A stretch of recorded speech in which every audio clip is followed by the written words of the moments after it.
Жаныбек Кубандыков аттуу Facebook колдонуучу Мээрбек Мискенбаев тууралуу социалдык түйүнгө жазып чыкты. Анда мынтип айтылат: Менин Мээрбек деген үкөм бар. Өзү патриот, СДПКдан депутат да болгон. Алмазбек Атамбаевдин бийлиги учурунда төшүн тосуп коргоп жүрчү. Азыр деле кээ бир учурларда коргоп сүйлөйт. Бирок бүгүн таарынычын айтып, мага голосовой СМС жөнөтүптүр. Угуп коюңуздар. Дароо эскертип коеюн, сөздөрүнүн арасында сөгүнүп сүйлөгөн жерлери бар.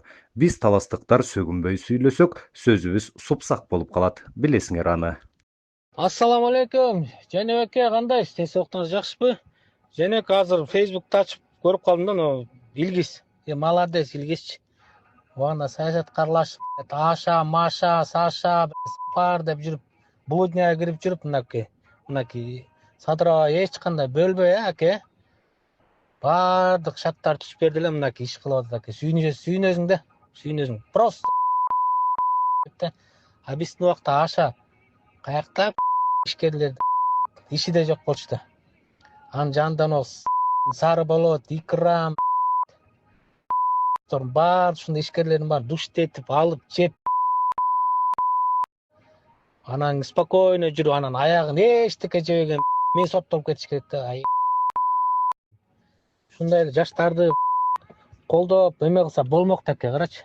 Садырова эч кандай бөлбөй, мага жаман сөз айттың эле, сен тияктыксың, бияктыксың, сен тигинин кишисиң, сен партияң башка дебечи аке. Бүттүгүнө шарттар түзүп берип атат. Иштегиле, иштегиле, саясат токтотуп десе,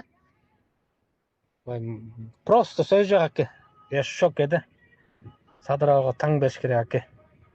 Просто сүйүнөсүң да, көрүп. Бир жагынан сүйүнөсүң, бир жагынан Ашанын жанында жүрүп ушундай чыгып машинанын астына жатып алгың келип кетет аке. Просто сөз жок аке. Садыровага таң бердим аке.